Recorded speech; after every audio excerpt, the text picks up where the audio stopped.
Hi, everyone. It's Susan Knowles with Knowles on the News and Stand for Truth Radio. I'm coming to you today doing a video broadcast. I've had a lot of you say to me, what happened to your videos? I would love to see the video broadcast brought back.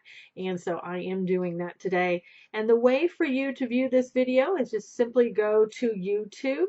Type in Susan Knowles and you'll see my picture there and you'll know you're in the right place and you can hear and see this video broadcast. Now, if you just want the audio, just go to Spreaker.com, type in Susan Knowles, and you can hear this broadcast. And you can also go to iTunes and type in Stand for Truth Radio with Susan Knowles, and you can download the podcast and hear it for free there.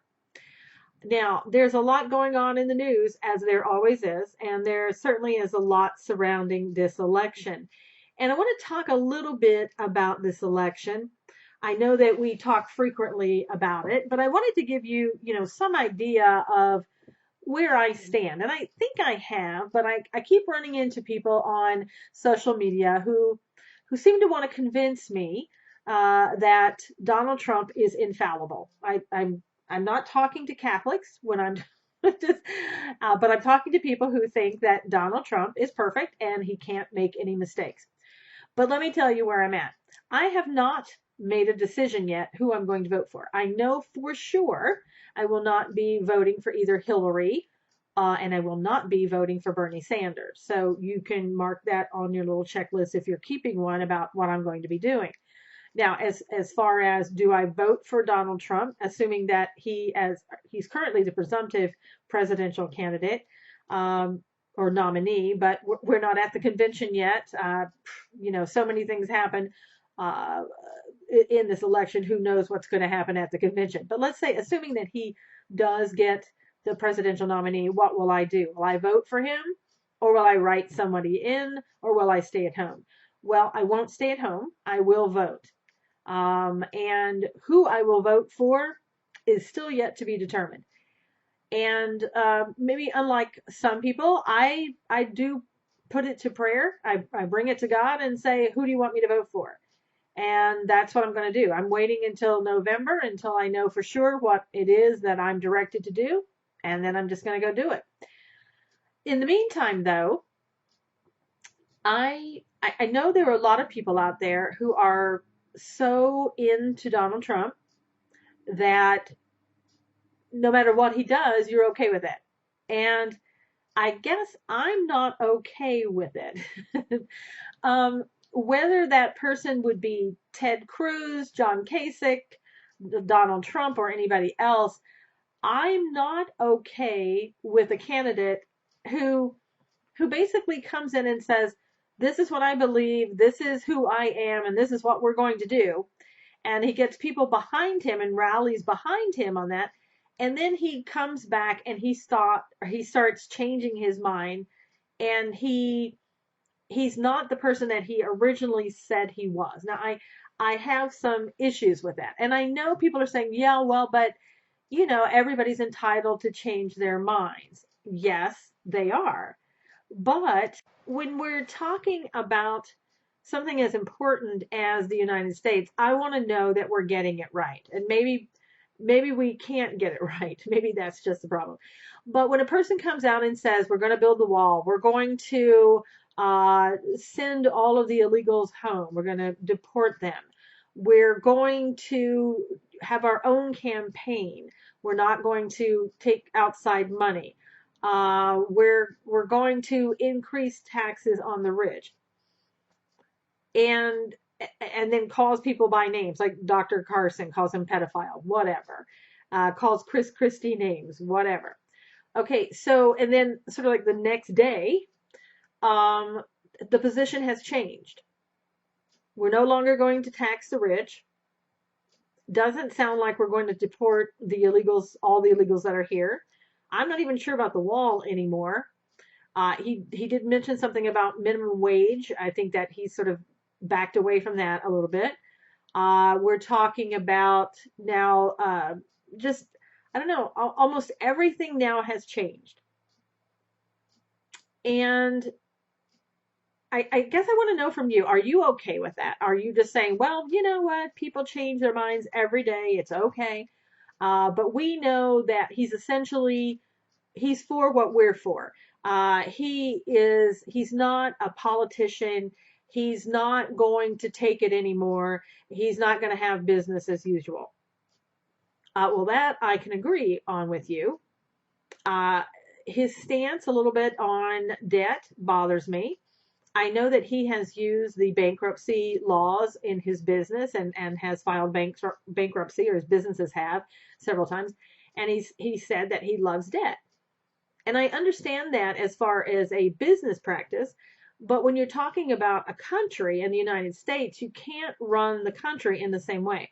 You have other countries like China who own our debt, who are not going to sit by and be happy if the United States were to, let's say, just get rid of the debt or file some type of bankruptcy.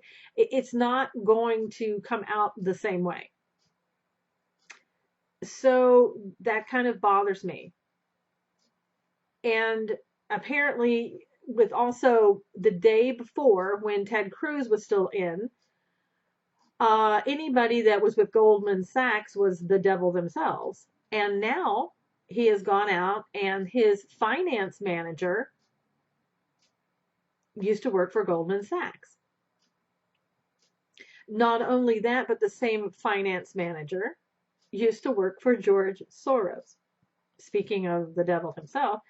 Um, so how now is this okay? And I thought he was running the campaign without donations. He was using his own money. So why now does he need to go and raise money?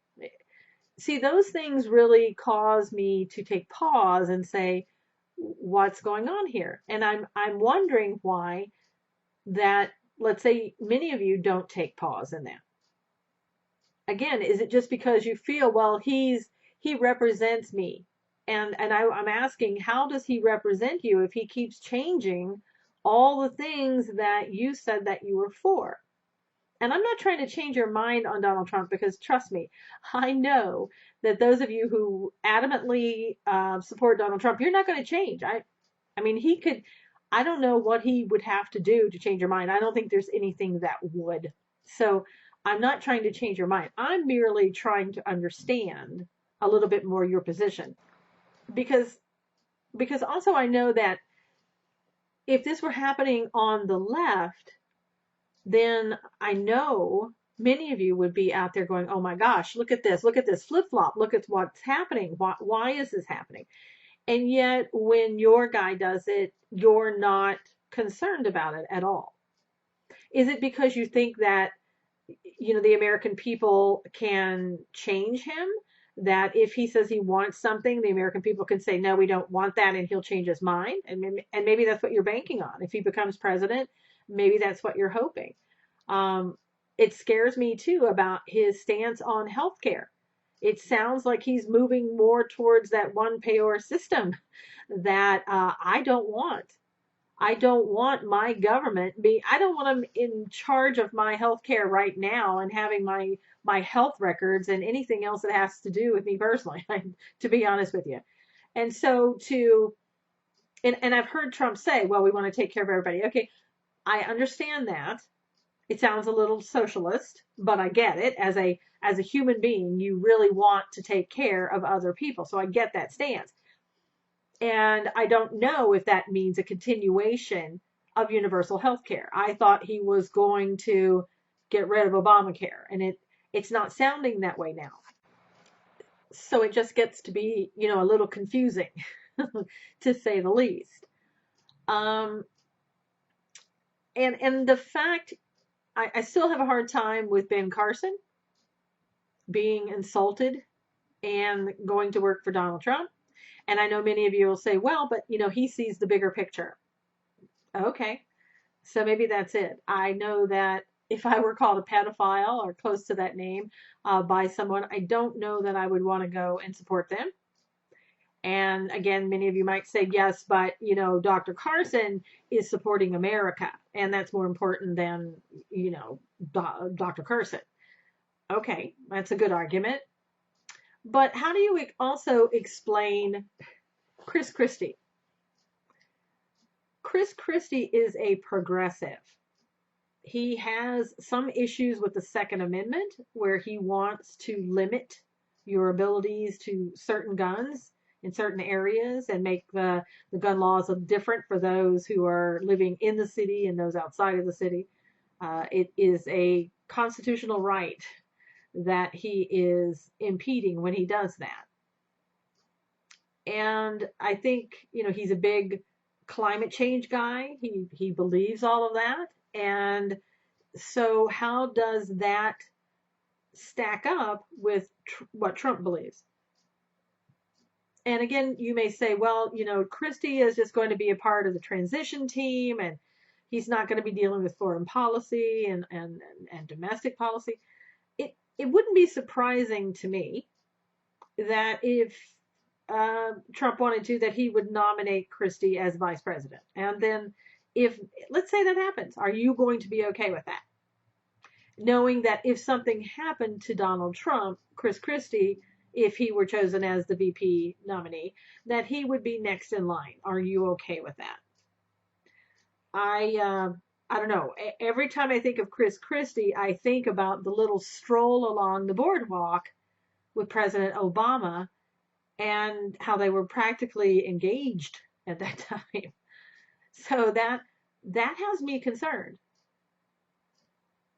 And I know that the people who are for Trump are saying, well, but a vote for Donald Trump, a vote against him is a vote for Hillary. I don't believe that argument, but okay.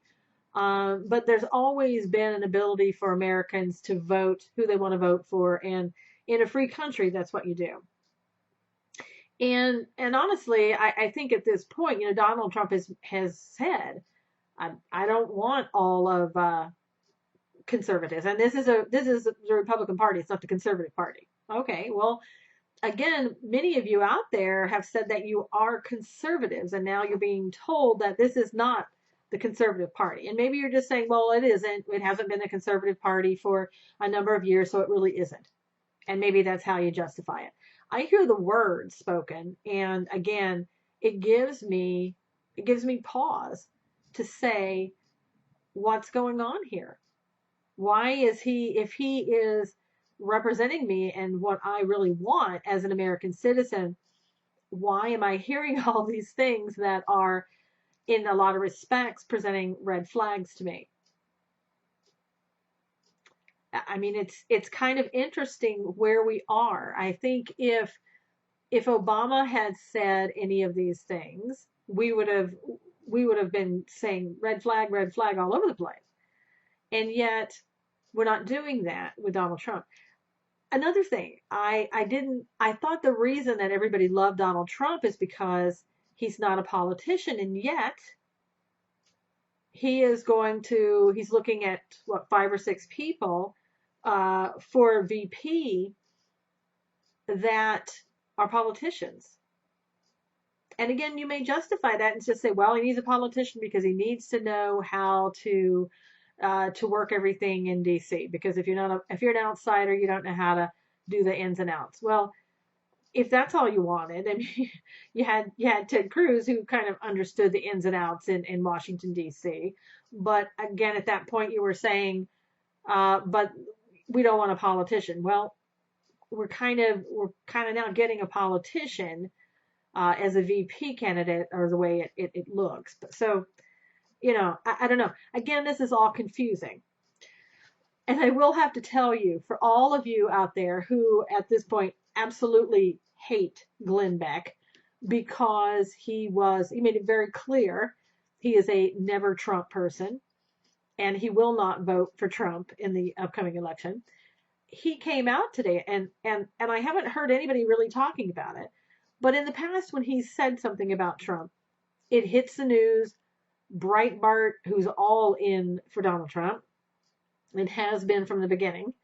It's all over Breitbart what he said. People are making fun of him. I mean, it goes on for days. Oh, Glenn Beck's insane. Glenn Beck's been hearing from God again. But Glenn Beck this, Glenn Beck that. I mean, it's just things taken out of context. And I know they are because I've watched the show where he said that, and I can see how things are taken out of context. I mean, it's really, if you're going to do something, please just tell the truth.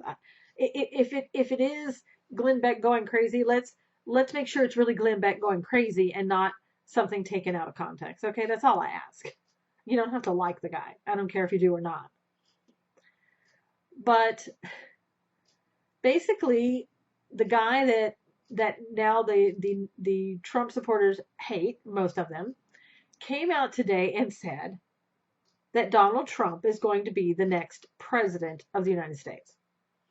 Now, why aren't you saying, oh, that's crazy Glenn Beck, he's wrong, he's always wrong, we can't believe him, he's lying to you? Why aren't you out there saying that now? Again, I think it's because he's saying now what you want him to say, and you're happy with that, and I get that. And all I'm saying, again, I'm not trying to change anybody's mind about who they should or shouldn't vote to. You've already made up your mind. Those people who are for Trump, you have made up your mind. I don't know what he would have to do to convince you that he's not the right person. I don't think there is anything. All I'm asking you is to tell me, how do you reconcile all the differences now that seem to be appearing between you and Donald Trump, and what you said that you wanted and what he said in the beginning that he wanted? He's now changed his mind on a lot of things, or he's wavering if he hasn't completely changed his mind. I really want to hear from you. I'm serious about this. As I try to make up my mind and who I'm going to vote for in November, I would love to hear from you and what you have to say. Convince me that I should be all in. Tell me, how should I be all in? Just write me at SusanKnowles.com. That's Susan at SusanKnowles.com, and tell me your opinion on why Donald Trump is the answer to all our problems. And when you write me, don't leave out factual stuff. I mean, when he has said in his own words on video even that he's changing his stance on different things, I want you to include those. I mean, that's part of the conversation. You can't not include those, because the reality is those exist, and that's what he said. So let's include those in the conversation, and then just tell me, perhaps why that I shouldn't either care or I should discount them, or tell me what's going on and why you think that he's still the person that deserves to be president of the United States, and why, let's say, I should vote for him. I really want to know. Serious on that. It's an election that just seems to never end, though. I can tell you that. I have never had an election period where I'm just tired of it. I just want to get on to November. I'm not looking forward to the convention, because I know that people like Black Lives Matter, MoveOn.org, they're going to go there and try to just wreak havoc on that city. If I were in Cleveland, I think that in July, during the convention, I would go someplace else. I would, good time for a vacation. Let's all go someplace else, wherever else that is. And just any place would be better than being in Cleveland and having to put up with what you're going to have to put up when those people show up. And it's really sad that we have that type of thing, and that, again, their law enforcement are not allowed to do their jobs. Those people should be shut down. They should not interfere with free speech, whether they agree with Donald Trump, Hillary Clinton, or whomever else is there. They shouldn't have a say. They can have their own convention. They can, pick it outside where legally they can be, but they should not be inside wreaking havoc like that. Now, I did want to address Paul Ryan and my feelings about Paul Ryan. I know that Paul Ryan has come out and basically said that he's not ready to endorse Trump. I know that they were scheduled to meet, and I think they did meet today, and I'm just checking here. I think it was that everything, went as well as could be expected. Um, and I will have to say to you, I am of the opinion, as a private citizen, you can say and do anything that you want to do. You know, if you want to say out loud, I don't like this candidate, I'm not voting for that candidate, even if you're a Republican and you say, I'm not voting for the Republican candidate, I have no problems with that. You are a private citizen. You can say and do, well, used to be able to say and do whatever you wanted to. Today, we seem to be having some issues with people saying and having an opinion, but you can do whatever you want. Paul Ryan, on the other hand, he's the leader, he's the House Speaker of the Republican Party. You don't get, I think, as the Speaker of the House, you don't have that right. You're not afforded that right in your capacity to come out and not support the presumptive presidential nominee. Whether you like him or not, I think that you need to unify the party. That's your job. And you can't unify the party if you say that you're not going to get behind that nominee. Now, if you feel that there are others who are basically in agreement with you, and that there are enough people, like in the majority of the House and the Senate, who don't want him, then you need to talk amongst yourself and maybe talk about a brokered convention. I mean, that is nobody wants to hear that, but it is a legal and viable option. I don't think that's where we're at, but I'm just saying that is something that you could do. But in your capacity, in your job, Paul Ryan, you have to do what the GOP has committed to doing. And what you should do is lead the GOP, unify them, and get behind Donald Trump. Now, Paul Ryan, the private citizen, when you go in there and to the booth, you can do whatever you want to do. And that's up to you. But if the will of the people is Donald Trump, and if the GOP has said, you know, this is our candidate, you need to get behind that candidate and support him. Period. Now, let's switch subjects. Let's go to the bathroom, shall we? Transgender bathrooms. Never was a big issue before. And let me just tell you, we've had transgenders in this world for a long time. We've also had people who decided they want to go to whatever bathroom before. I mean, I know that we have. Somewhere along the line we have. And the population of transgenders is so minute in the United States. I mean, it really is. I don't know if it's 0.8 or 0.08. It's very small. And yet, it's been a big deal is being made. You know, North Carolina comes out and says you have to go to the bathroom that shows what's on your birth certificate. And, you know, a lot of people right off the bat will say that's not fair. You know, that if you're a man and you've become a woman, then you should be able to go to the women's bathroom.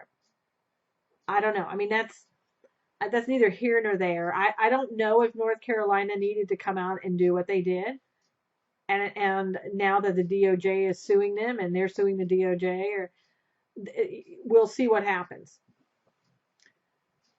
But this could have very easily, it's one of those things where if you get the government out of things, they easily take care of themselves a lot of times. For example, if you really want to take care, and if your concern really was about transgenders and being able to go in the bathroom of their choice, all you'd have to do is have a single stall, just a single stall with a door and a lock. You know, they have those in every department store, most every department store. But that's not what's happening here. It's saying, no, you, Mr. and Ms. America, who are not transgender, you will conform to what we want you to do. And what we want you to do is allow people into your bathroom of a different sex. And you better feel comfortable with that. And not only that, the whole idea about it, that's not even the whole idea. The whole idea is to disrupt and destroy the family and Christianity and Christian values. You know it, I know it, the DOJ knows it, everybody knows it. It's not about transgenders. It really isn't.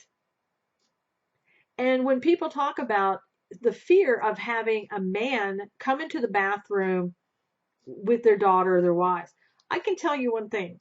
If a man walks through the bathroom doors when I'm in the women's bathroom, I'm going to scream at the top of my lungs because I will not know whether that man is there to rape me, just happened to go in the wrong door, is transgender, or just thought he would play a joke. I mean, whatever. I don't know.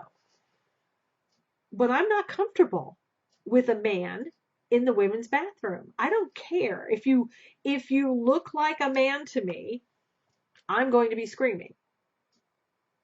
And I have a feeling that a lot of other people are going to be that way too. And I won't know whether you're transgender or not. It won't matter to me. It will matter to me that you look like you're a male. That's what will matter to me. So don't be fooled by what's going on with the DOJ. And I'll tell you, one of the things, I've been doing, and I have always research on different areas, but the Civil Rights Act of 1964.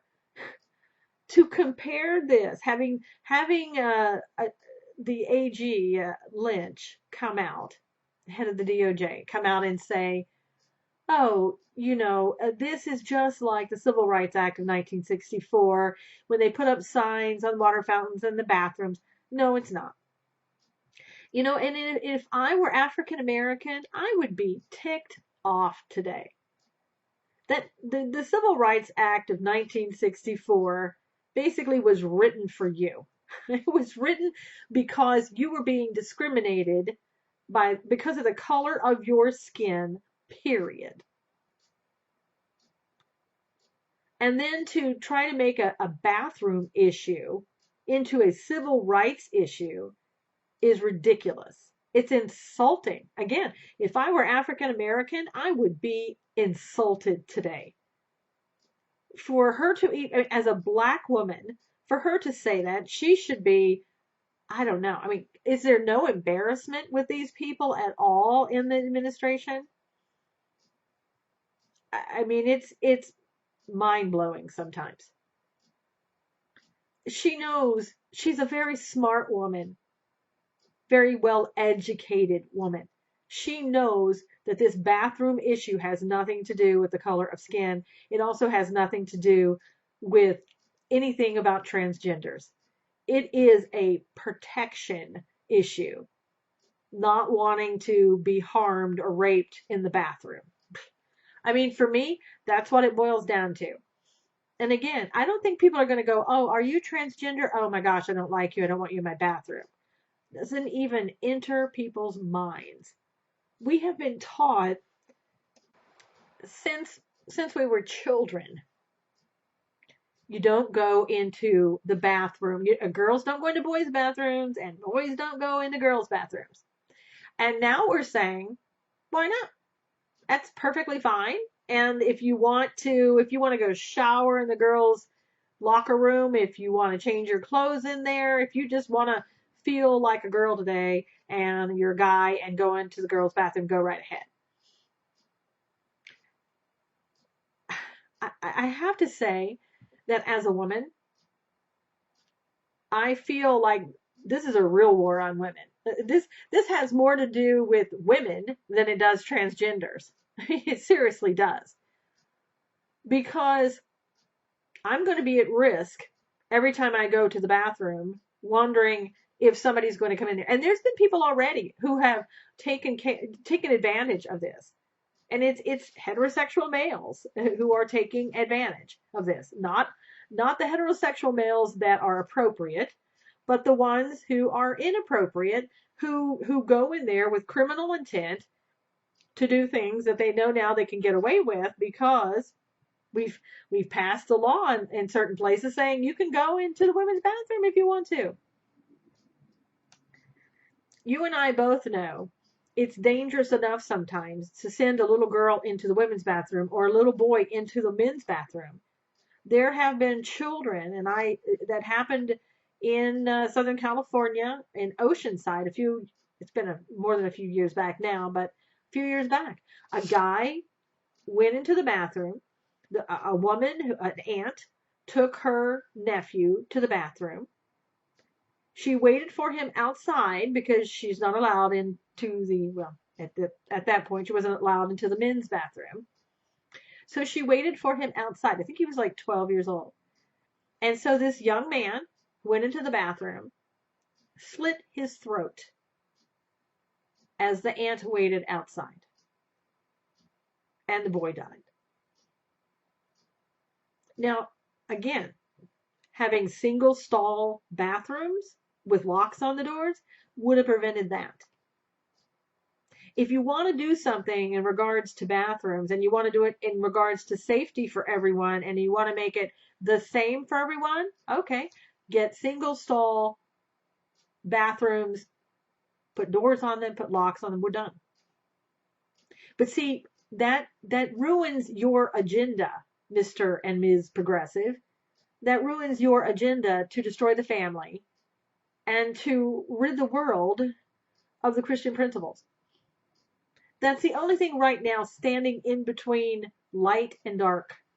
That's the only reason we don't go dark is there are Christian principles in this world.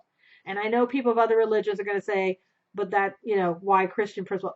I'm Christian. I'm talking my faith, my religion. If you're another religion and you feel that way, great. I'm talking about my beliefs right now. I really feel that we are under attack. You know that as well as I do. I don't have to tell you that. You've known that every day for the last, I don't know how many years. I've had guests on my show. Go back, please, and listen to some of the shows I've had people on who talk about how this is the principles of the progressives and what they're trying to do. I've had people on, and I've done research myself on Karl Marx and communism. And this is exactly what they wanted to do. They wanted to get rid of Christianity and the Christian principles because they know as long as Christianity and the Christian principles exist, they can't complete their dark task. And again, you and I know this has nothing to do with discrimination against transgenders. Even the transgenders know that. And Dr. Alveda King came out and also agrees with me about the Civil Rights Act, saying this is ridiculous, that basically it's unfair that you're comparing the two. There is no comparison. We all know that. And I think, again, as a woman and other women, why aren't we out picketing in front of places like Target or anybody else that would try to institute a law that would allow men to go into women's bathrooms or women to go into men's? I mean, women can be just as dangerous as the men. Let's be fair, right? Typically, it's not that way. It's the other way. But if you want to, if we have to do it, let's just say it works both ways. And it does. It works both ways.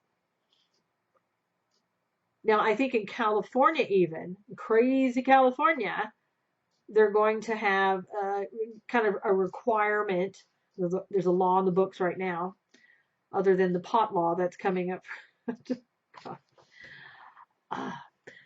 I digress. But anyway, even crazy California wants a law where you have a single stall with a lock on the door and it's a bathroom that's gender neutral. Okay.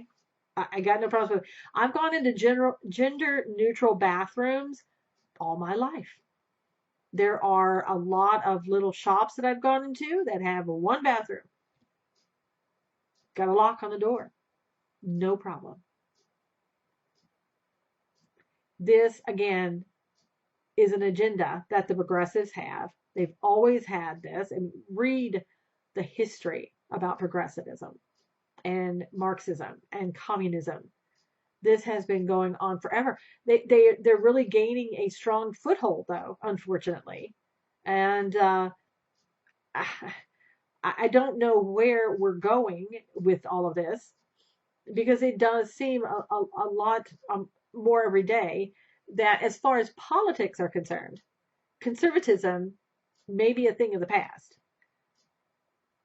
But as far as Christian principles, I had a guest on recently, Joel Richardson, and he talked about the global Jesus revolution. And you can go to Spreaker.com, again, type in Susan Knowles, and you can hear his show. I just had him on this past Monday. But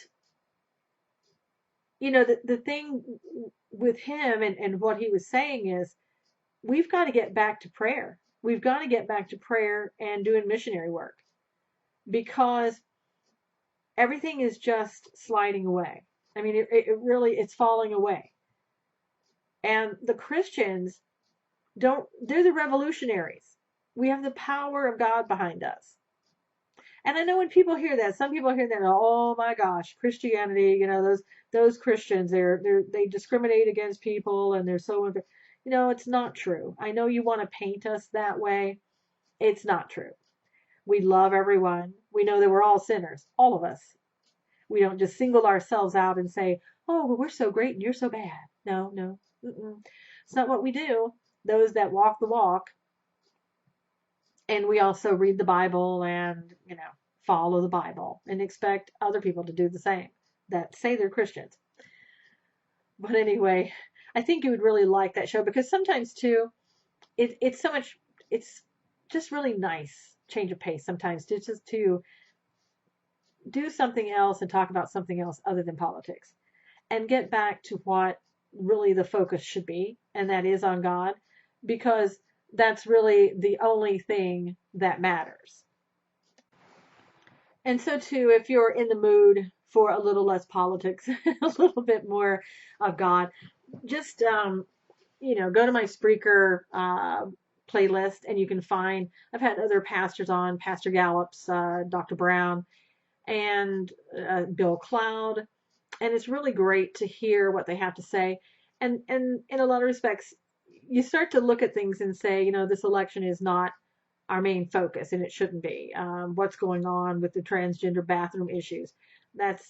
It's all stuff that we know is going to happen, but that we shouldn't get off our focus and what we're here to do. Okay, so just have a look at those, and take a pause from politics for a while. But I will have to say, along the lines of politics, it was interesting to see that the DOJ is now not going to seek the death penalty from the militant who caused everything to happen in Benghazi. Well, we're not. You know what? We don't have time to do that because we've got bigger issues, buddy. We've got that transgender bathroom issue to take care of. That's so much more important. We're going to go after North Carolina and anybody else who dares get in our way. The Benghazi guy, whatever. That was a long time ago. What difference does it make? It was a long time ago. So now we're going to move on to more important stuff, right? We're going to go into that bathroom issue and make sure that in every state, in all 50 states, we're going to make you open up your bathrooms to everybody all the time, 24/7. Good luck with all that. It'll be interesting to see after North Carolina, and they've gotten finished with them, if they'll go after Texas or any other place that may have a similar type law that North Carolina did. Again, what is so appalling about all this has nothing to do with civil rights. It doesn't even have anything to do with liking or disliking transgenders. And again, rational people, they understand that, they get that. This has to do with fulfilling an agenda. And kind of before we leave the topic, Joe Biden says that he would have been the best president. I think, yeah, he came out today and said, if I had been able to run in 2016, I would have been the best president. I mean, to me, it's almost as ludicrous as Mitt Romney saying, I'm going to come back in 2016 because I don't like anybody I see here. I'll just run. Now, I think that's probably an insult to Mitt Romney, me comparing Joe Biden to him. But I mean, I can believe Joe Biden said that. I don't want to believe it. I also don't want to believe that if by some miracle Hillary gets indicted, that Joe Biden would step in and say, you know what, I've changed my mind. I did say that I would be the best, and by gosh, by golly, I'm going to prove that to you now, and I'm just going to jump into the race. I think it would be too late by then, fingers crossed, but one never knows what's going to happen. But I had to share that with you because that was just, that was my morning chuckle. Now, in other, I think, more important news, there was an attack today, and the terror group ISIS was behind an attack in a series of attacks in Iraq's capital that left more than 90 people dead so far. That's the count so far. At least 64 people were killed when a car bomb went off at a market in Baghdad Wednesday morning, according to Iraqi police. Another 87 people were wounded in the attack. And if you look at some of the pictures, I mean, gosh, the car there, I'm assuming that the bomb was in. It's just the bottom part of the car that's left in at all. I mean, everything has just been blown away. And it said the pictures of the aftermath of the explosion showed hundreds gathered near a chaotic scene. Blood marked the street, cars had their windows blown out, and nearly an entire sidewalk was left charred. I mean, I can't even imagine. And then it says later in the day, a suicide bomber wearing an explosive vest detonated in a busy square, killing 17 people and wounding 43 others. Two police officers in Baghdad told CNN. A suicide car bomber exploded in the Sunni neighborhood, killing 12 people and wounding 31 others. ISIS claimed responsibility for all the attacks.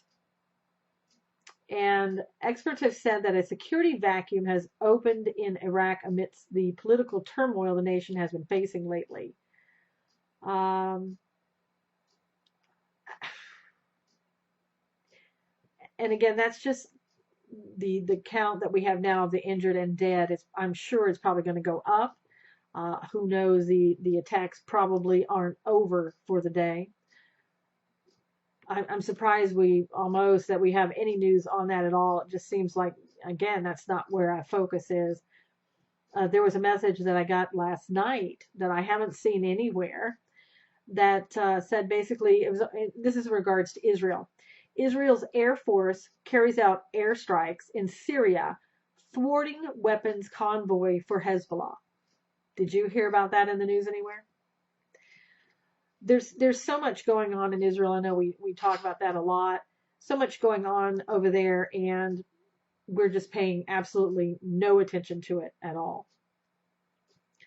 And it's vital, for people who are again Christians. We know what all of this is meaning and how close things are coming. So, pray for those people in Israel, pray for those people that are basically being wiped off the map over there by ISIS. And again, I know that we think that we have nothing to worry about, but as well as I do, there are probably a ton of sleeper cells sleeper cells that are waiting just to get the word. And it wouldn't surprise me of what we have in store. Hopefully the FBI, and if the DOJ is not too busy in the bathroom, that we can get people on that so things don't happen like that here in the United States. It would be amazingly devastating, to say the least. Now, have you ever heard of bipolar disorder? Well, there's an article that came out and said, I I said bipolar disorder. I meant borderline personality disorder. Sorry, I had my disorders out of order. Many people with, I'll just call it BPD, have experiences of emotional invalidation. Now, the reason I'm bringing this up, because I can see with Obamacare, this kind of down the road, if it catches on, being a new hotbed of how you can get disability, how you can get free medical care, mental health care, because you can go in and say, you know what, I've been emotionally invalidated throughout my life. And they're saying that a lot of experts believe that this emotional invalidation may be one of the factors that increases a child's risk of developing it in adolescence or adulthood. Now, what is emotional invalidation? I hate to tell you this. I hate to be the one that breaks this to you. But most of us have suffered emotional invalidation at one time in our lives or another. It's when someone communicates to you that your emotions are not valid, are unreasonable or irrational, or should be hidden or concealed. I can just hear some of the spouses out there going, my gosh, they just invalidated me last night and they said I was being silly, I was being ridiculous, or I was being totally irrational. Oh my gosh, you may have a cause of action here, at least to get some free medical care.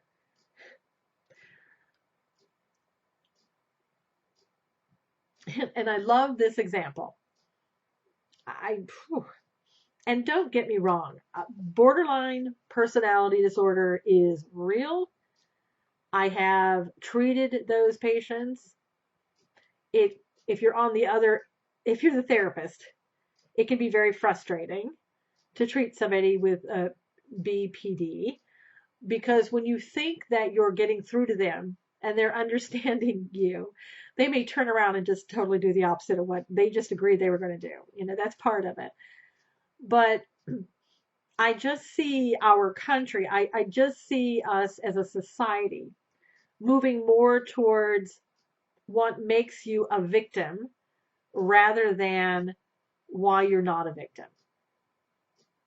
And looking for any excuse at all. I mean, here's what, for example, this is an emotional invalidation, and this is going to maybe make you borderline personality. When a child is fearful, their parent might tell them, stop being such a baby, there's nothing to be afraid of. So, I don't know, you dads out there who just say, suck it up. When something, your child, let's say you're playing softball, maybe a little boy, and he gets hit by the ball and he starts to cry, and you may just suck it up, son. You may be the cause of your son's borderline personality disorder. Do you understand that? And it not only communicates to the child that their emotions are invalid, but also that they are weak for having emotions. Okay. Alternately, a parent might respond with, I understand you're feeling afraid. Tell me what's happening to make you scared. That's a valid response.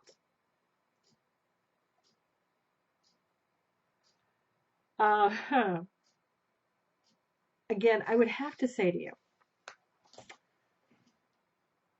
why does our society these days look for making everybody a victim? What happened to, you can do this? Does that mean that I think you should not acknowledge your child's pain? Absolutely not. Of course you should. And do I think that you should say, suck it up, get over it? Sometimes it's called for. Just saying. Depending upon the situation. Is you're doing that? Is that going to make your child be borderline? I don't think so. I think if you did it a lot, If your child's emotions and feelings were never validated, of course, there are going to be issues. This article makes it seem as though, don't ever make that mistake. Don't ever invalidate the emotions or you're going to have problems. Again, we seem to want to find ways to help people be disabled and be victims and be disabled by victimhood, I guess is more appropriate what I'm saying. And I just don't think that things are just that black and white. I think that if you are a parent who doesn't show love to your child, is never there for them emotionally, never validates their emotion, then I think, yeah, you've got some serious problems that you're creating there, and that's going to be your responsibility for doing that. But I think to assume that every time you tell your kid just to get tough or to get over it, that you somehow are some monster and your child is going to just be totally damaged by that. I don't think so. But, I'm not the PhD who wrote that, so I'm sure that they would have an issue with maybe what I'm saying. But I think we need to just kind of get back to common sense. And I think I've said this to you before. I'd worked with a teacher before in her classroom. She was not my client, but the kids were in her classroom. And she came to me one time because I had responsibility for some of the kids in the classroom. I was seeing them. And she came to me with this book, and she was so excited about the book. And she wanted me to see the book. And she says to me, look at this. This whole book is about how children, what causes borderline personality disorder. And she was so convinced that she had found the answer, that if we could just do this and this and this, that the kids wouldn't have BPD, but that every kid did, basically, or almost every kid. And I looked at her and I said, do you realize that kind of, most children have some of those tendencies to be self-centered, every focus is on them, on and on and on. But she was seeing all the children, oh my gosh, they all are BPD. And to me, it's just as dangerous to label everyone like that. I don't like labeling people. The DSM-5, they do label. And I know that a lot of people have said to me, oh, I've even had discussions online with people. Oh, why do you label people? Why do you people? Okay, because I'm a therapist. I came up with the DSM-5. Yeah. Why do you label people? Well, I tell you why. It's for insurance purposes. Plain and simple. That's the way that insurance is billed. You must give a diagnosis or you're not going to get paid. So if you don't like that system and you don't like being labeled, then you got to change the system, because the therapist is under the obligation to do that. Now, for me, I always err on giving typically a lighter diagnosis, because I don't like people to be labeled, especially young children, because with all the information that's out there right now for the federal government, they can take that information of what a therapist says about your child and it can go with them. Now, I know we all say, oh, but that's private. That's private information. That'll never get out. Well, yeah, it should be private. Never say never. And there are a lot of times, a lot of parents kind of, they will go to their teachers, their kid's teacher, and they will actually talk about their child's diagnosis. And I always caution parents, please don't do that.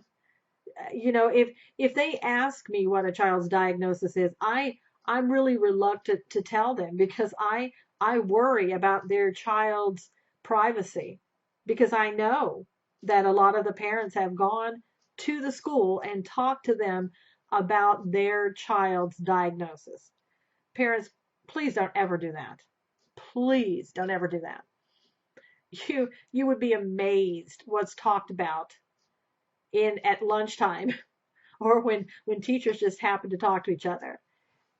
And they maybe they're supposed to keep it to themselves, that doesn't happen. Human nature, people talk. And so when that information gets out about your child, then people start looking at your child differently. They start believing the label, whether it's accurate or not, especially when you've had a professional that has attached a label. And the same thing happens with adults. You know, don't go out and share your diagnosis with anyone else. And maybe even talk to your therapist if you're concerned about that, about what label that you're getting. What is the diagnosis that the therapist is turning into your insurance company? I don't know. If I were seeing a therapist, I think I would ask, especially now, and especially how some of that might have an impact on your Second Amendment rights. I would certainly want to know. And I think that is one of the things that, Obamacare has done to hurt those people who really need to seek mental health treatment, but won't, because of the fact that they're worried about their Second Amendment rights, or having a label, or their information getting out there. It's tough, but it is a matter of changing the system. You can't look at the therapist and say it's your fault, because the therapist is just doing what they have to do in order to get paid. And I do think, again, I don't like labels. I really don't. I understand sometimes, why they're necessary. And some people who are severely mentally ill, I can understand. You need to have labels. But for the most part, I don't like what it does to people. And I don't like how it carries with you for long periods of time. I think people should be able to seek mental health therapists and not have to worry about any of that. But again, as Obamacare seems to it changes too. Just because we have Obamacare one way, they slip things in. Well, let's do this now, or let's do that. And it comes, what it is just over controlling government is what it is. So I try to err on the side of caution for everything like that. And I think people, again, you just have to be careful with the information like that you share with others. You may think that you're doing a good thing by sharing, or even sharing in a group, in a group with other mental health people, have other mental health issues. I would open up in a group, but you have to remember, when you're in a group, those people are under no legal obligation to keep your information private. So they can go out and tell anybody they want to, well, hey, I was in group the other day and so said that they have a diagnosis of, whatever. They shouldn't do that. They should respect the privacy of all those in there, but they don't necessarily do that. And you can't trust sometimes other people that you're talking to, even your doctor, because your doctor has, who knows what rules and regulations they're going to have, or the access that comes to with the federal government, what they're going to have to your medical records. So just be careful. I'm not saying don't go to the doctor, don't go to the therapist, but I just say talk to your doctor, talk to your therapist if you have any concerns about what they're putting down for you. In the world that we're living in the society that we're living in today, I think we have to take more caution on things that probably in the past we didn't even give it a second thought. But we're not there in the past anymore. We are here now, and this is what we have to deal with. So anyway, I hope this today has been a great discussion for you. I really do. Again, as I said, I hope that you write me, Susan at susanknowles.com. I really do want to hear from you. I want to hear your opinions. We can have a respectful discussion. I love respectful discussions. I won't get into mudslinging, name calling, anything like that, but respectful, I'm all there. And I think you would appreciate that too. So I would hope that you write me. We can talk back and forth, even about some of the shows maybe that you want to see in the future, some things that you want me to talk about. I'd be more than happy to do that. I think it would be a great thing. I'm also thinking about doing some things during the day so we can have everybody come in at one time and have open discussions. And again, respectful, open discussions about different topics. And so I will try to, if you're following me on Twitter at Susan Knowles, try to put out something telling you that I'm going to be doing that. But until next time, I hope that you're good to yourself. I hope that you'll be good to everybody else. And we'll see you again next week. Until then, God bless you. Take care.